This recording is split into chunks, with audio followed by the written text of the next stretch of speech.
Hi hello friends. இன்னைக்கு ஒரு mini vlog பார்க்கலாமா? பாபாவோட ஃப்ரெண்டு பாம்பேலேருந்து வந்திருந்தாங்க. அந்த அண்ணாவுக்கு தமிழ் தெரியாது. ஹிந்தி அண்ட் இங்கிலீஷ் தான். நான் தத்தக்க பத்தக்கன்னு எது இங்கிலீஷில் நல்லா இருக்கீங்களா? என்ன பண்ணுறீங்க? வீட்டில் எப்படி இருக்காங்கங்கிற வரைக்கும் மட்டும் கேட்டுக்கிட்டேன். பாபா எப்பவும் போல் ஹிந்தியில் புலந்து கட்டி பேசிகிட்டு இருந்தார். இவ்வளோ தூரம் வந்துட்டோம், தஞ்சை பெரிய கோயிலுக்கு போகலாம் அப்படின்னு கிளம்பிட்டோம். சூப்பராக இருந்துச்சு பெரிய கோயில். ரொம்ப காமாக அமைதியாக இருந்துச்சு. 2 பேர் சிவில் இன்ஜினியர்ஸ் இல்லை, அதனால அதோட ஒர்க்கெல்லாம் பற்றி பேசிட்டு இருந்தாங்க. நமக்கு எப்பயும் போல புரியலை, அதனால நல்லா வேடிக்கை பார்த்தேன்.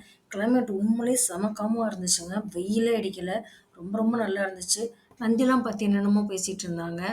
நமக்கு எப்பயும் போல புரியல. நான் நல்லா வேடிக்கை பார்த்தேன். பார்க்க ரொம்ப அமைதியா, ரொம்ப ரிலாக்ஸா இருந்துச்சு. உங்க யாருக்கெல்லாம் தஞ்சை பெரிய கோயில் பிடிக்கும்னு கமெண்ட்ல சொல்லுங்க. தஞ்சையில இத தாண்டி வேற என்ன ஃபேமஸா இருக்கும்னு கமெண்ட்ல சொல்லுங்க. ஏன்னா நான் நெக்ஸ்ட் டைம் போகும்போது அந்த இடத்தையும் போய் பார்க்கறதுக்காக தான் கேட்கிறேன். அங்க ஒரு கேரளா ஃபேமிலி இருந்தாங்க. அதுல குட்டி பையன் சேட்டை பண்ணிட்டு இருந்தான். அத பார்க்க நல்லா இருந்துச்சு. அங்கேயே நின்னு பார்த்துட்டு, நல்லா சுத்தி பார்த்துட்டு இருக்கும்போது பசி எடுத்துருச்சு. டைமும் ஆயிடுச்சு. அதனால கிளம்ப மனசே இல்லாம கிளம்புனோம். A2P ஹோட்டல்ல காளான் பிரியாணி, பன்னீர் பிரியாணி, ரொட்டி, பன்னீர் பட்டர் மசாலா, காளான் மஞ்சூரியன்லாம் சாப்பிட்டோம். நான் மட்டும் ஒரு மேங்கோ ஃப்ளேவர்ல ஒரு ஐஸ்கிரீம் சாப்பிட்டேன். சாப்பிட்டுட்டு கிளம்பிட்டோம். போற வழியில பாபா எனக்கு டீ சாப்பிடணும் போல இருக்குன்னாங்க. அங்க ஒரு கடையில நிப்பாட்டி பன்னீர் மோமோஸும் வாங்குனாங்க.